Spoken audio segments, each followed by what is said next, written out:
Heinrich Himmler. ये नाम सुनते ही रूह कांप जाती है। ये वो इंसान है जिनके किए हुए अत्याचारों ने हमेशा के लिए उनका नाम बदनाम कर दिया। उनका नाम हमेशा के लिए हॉलोकॉस्ट की उस भयानक त्रासदी से जुड़ गया है, इंसानी इतिहास का वो काला अध्याय जो आज भी हमें डराता है।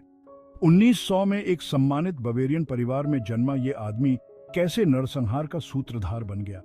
कौन से रास्ते उसे एक साधारण बचपन से इतिहास के सबसे कुख्यात व्यक्तियों में से एक बना दिया? हिमलर के शुरुआती जीवन में उस दरिंदे की कोई झलक नहीं थी जो वो बाद में बन गया। उनका पालन पोषण एक सामान्य मध्यम वर्गीय परिवार में हुआ, उन मूल्यों और परंपराओं के साथ जो 20वीं सदी की शुरुआत में जर्मनी में आम थी। उनका पालन पोषण सख्त था, लेकिन उस समय के हिसाब से असामान्य नहीं था। अनुशासन और व्यवस्था ही आदर्श थे जिन्होंने युवा हेनरिक के दृष्टिकोण को आकार दिया। वो एक होशियार छात्र था, अपनी पढ़ाई में अव्वल।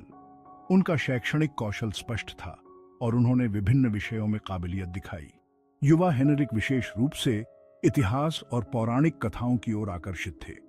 ये विषय उन्हें मोहित करते थे और वे अनगिनत घंटे प्राचीन काल की किताबों और कहानियों में डूबे रहते थे। इन रुचियों ने एक ऐसे प्रेम प्रसंग की ओर इशारा किया जिसे बाद में नाजी विचारधारा ने तोड़ मरोड़ दिया। जिन मिथकों और किंवदंतियों को वो पसंद करते थे, उनका इस्तेमाल एक भयावह उद्देश्य के लिए किया जाएगा। अपनी युवावस्था से ही हिमलर महत्वाकांक्षी था, खुद को साबित करने के लिए उत्सुक। वो पहचान और एक ऐसी जगह की तलाश में था जहां वो एक महत्वपूर्ण प्रभाव डाल सके। वो शक्ति और पहचान का भूखा था। 20वीं सदी की शुरुआत में जर्मनी के अशांत राजनीतिक परिदृश्य ने उसकी महत्वाकांक्षाओं के लिए उपजाऊ जमीन प्रदान की। प्रथम विश्व युद्ध समाप्त हो गया इससे पहले कि हिमलर सेवा दे पाता। इस चूके हुए मौके ने उन्हें अधूरे कर्तव्य और अपने राष्ट्र की ताकत में योगदान करने की तीव्र इच्छा का एहसास दिलाया। इसने एक मजबूत जर्मनी को देखने के लिए उनके आक्रोश और इच्छा को हवा दी। वर्साय की संधि और उसकी कठोर शर्तों ने जर्मनी को फिर से उठते हुए देखने के उनके संकल्प को और मजबूत किया। युद्ध के बाद जर्मनी की अराजकता ने उसकी महत्वाकांक्षा को और बढ़ा दिया। आर्थिक तंगी और सामाजिक अशांति ने कट्टरपंथी विचारों और आंदोलनों के लिए एक प्रजनन स्थल तैयार किया। वह विभिन्न दक्षिणपंथी अर्धसैनिक समूहों में शामिल हो गया। इन समूहों ने उद्देश्य और भाईचारे की भावना की पेशकश की जो उनकी बढ़ती राष्ट्रवादी भावनाओं के साथ संरेखित थी। हिमलर एक ऐसे नेता की तलाश में था जिसका पालन किया जा सके। वो एक शक्तिशाली व्यक्ति के नेतृत्व वाले एक मजबूत एकीकृत जर्मनी के विचार से आकर्षित था। उसे एडोल्फ हिटलर और नाजी पार्टी दोनों में ये मिला। करिश्माई नेता और जर्मनी के लिए उनके दृष्टिकोण ने हिमलर को मोहित कर लिया, उसे एक ऐसे रास्ते पर स्थापित कर दिया जिससे अकल्पनीय भयावहता पैदा होगी। 1923 में हेनरिक हिमलर नाजी पार्टी में शामिल हो गए। एक ऐसा फैसला जिसने उनके जीवन और इतिहास के पाठ्यक्रम को ही बदल दिया। वो एडोल्फ हिटलर के करिश्मे और घृणित बयानबाजी से मोहित हो गया था, जिसने खतरनाक विचारधाराओं पर बने एक नए शक्तिशाली जर्मनी का वादा किया था। हिटलर ने हिमलर में एक सक्षम और क्रूर आयोजक को देखा, जिसे उनके भव्य दृष्टिकोण में एक महत्वपूर्ण खिलाड़ी के रूप में ढाला जा सकता है। उन्होंने नाजी पार्टी के भीतर तेजी से महत्वपूर्ण भूमिकाओं के साथ हिमलर को सौंपा। पार्टी की क्रूर नीतियों को लागू करने की उनकी क्षमता को पहचानते हुए हिमलर क्रूरता और कट्टरता के इस माहौल में फला फूला। उसे पार्टी के कठोर पदानुक्रम में उद्देश्य और अपनेपन की भावना मिली। वो एसएस के रैंकों के माध्यम से तेजी से ऊपर उठे। नाजी पार्टी के कुलीन गार्ड अपने संगठनात्मक कौशल और अडिग समर्पण का प्रदर्शन करते हुए, उनके संगठनात्मक कौशल और अटूट वफादारी पर किसी का ध्यान नहीं गया। हिटलर ने हिमलर के मूल्य को पहचाना और उन पर अधिक भरोसा करने लगा। उसने हिमलर में एक ऐसे व्यक्ति को देखा जो अपने लक्ष्यों को प्राप्त करने के लिए किसी भी हद तक जा सकता है, एक ऐसा व्यक्ति जो एक नए क्रम के लिए उसके दृष्टिकोण को साझा करता है। बदले में हिमलर ने हिटलर की पूजा की, उसे सर्वोच्च नेता और जर्मनी के तारणहार के रूप में देखा। उसने हिटलर को अपने ही विकृत आदर्शों के अवतार के रूप में देखा, एक ऐसी शख्सियत जो उस आमूल परिवर्तन को ला सकती है जिसकी उसे इतनी तीव्र इच्छा थी।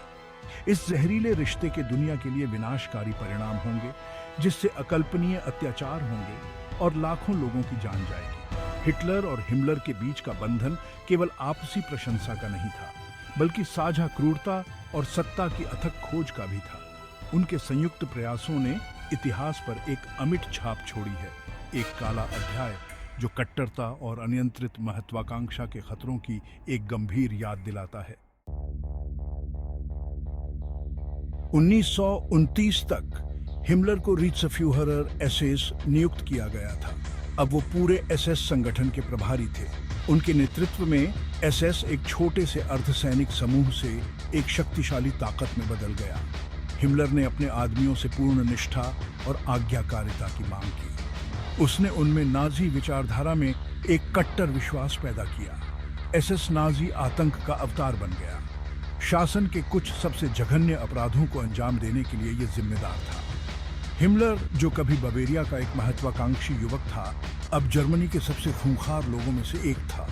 उसने वो शक्ति हासिल कर ली थी जिसकी उसे लालसा थी, लेकिन किस कीमत पर? द्रुत गति से हिमलर ने एसएस की पहुंच का विस्तार किया। उसने पूरे जर्मनी और कब्जे वाले यूरोप में यातना शिविरों का एक विशाल नेटवर्क बनाया। ये शिविर सिर्फ जेलें नहीं थीं, वो आतंक और विनाश के साधन थे। कटीले तारों की बाढ़ और पहरेदार मीनारों के पीछे एक बुरा सपना सामने आया। इन शिविरों में लाखों निर्दोष लोगों को कैद किया गया था। यहूदी, राजनीतिक विरोधी, रोमा, समलैंगिक, जिसे भी नाजी राज्य का दुश्मन समझा जाता था। हिमलर ने शिविर व्यवस्था के हर विवरण का निरीक्षण किया। उसने इसकी संरचना, नियंत्रण के तरीके, हत्या की इसकी क्षमता को डिजाइन किया। आगे एक राज्य के भीतर एसएस राज्य। हिमलर के नियंत्रण में एसएस एक राज्य के भीतर एक राज्य बन गया। यह द्रुत स्वायत्तता के साथ संचालित होता था, केवल हिटलर को ही जवाबदेह था। हिमलर की महत्वाकांक्षा की कोई सीमा नहीं थी। वो एसएस को एक नई आर्यन जाति के अगुआ के रूप में देखता था।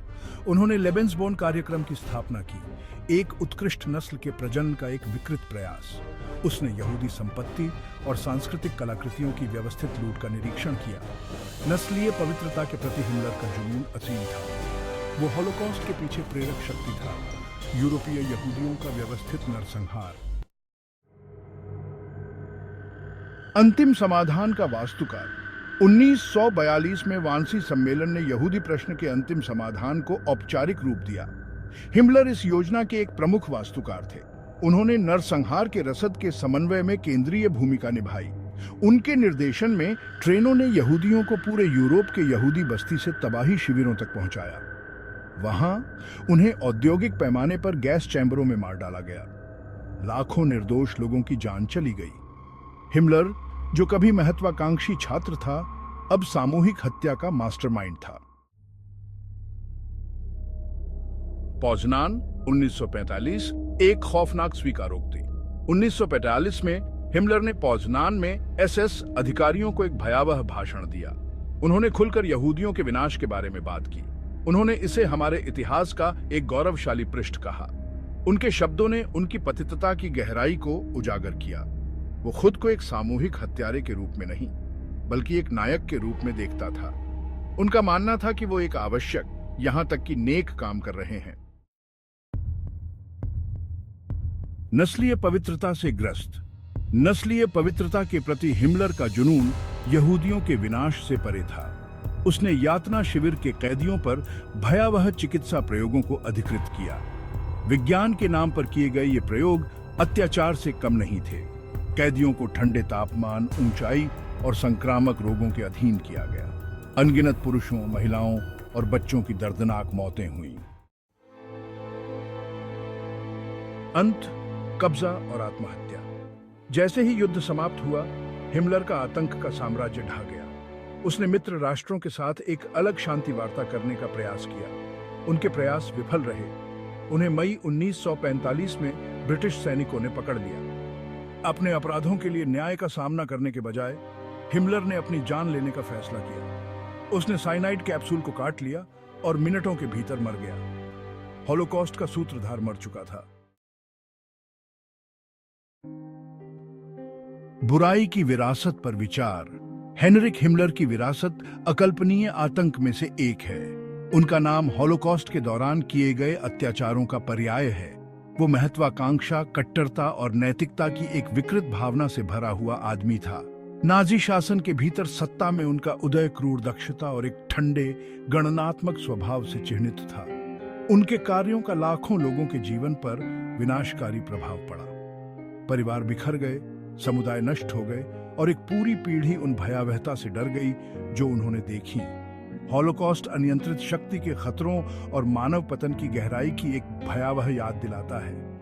यह इस बात का एक सटीक उदाहरण है कि क्या हो सकता है जब घृणा और कट्टरता को पनपने दिया जाता है। हमें नाजी आतंक के पीड़ितों को कभी नहीं भूलना चाहिए। उनकी कहानियों, उनके कष्टों और उनके प्रतिरोध को याद रखना और सम्मानित करना चाहिए। इस तरह के अत्याचारों को दोबारा होने से रोकने के लिए हमें अतीत से सीखना चाहिए। इतिहास के सबक को न भूलने के लिए शिक्षा और जागरूकता महत्वपूर्ण है। हेनरिक हिमलर के जीवन और विरासत पर आपके क्या विचार हैं? हम याद रखने की आवश्यकता को आगे बढ़ने की इच्छा के साथ कैसे मिलाते हैं? हम कैसे सुनिश्चित कर सकते हैं कि ऐसी भयावहताएं फिर कभी न दोहराई जाएं? ये एक ऐसा प्रश्न है जिसके लिए मानवाधिकारों और सम्मान के प्रति हमारी निरंतर सतर्कता और प्रतिबद्धता की आवश्यकता है।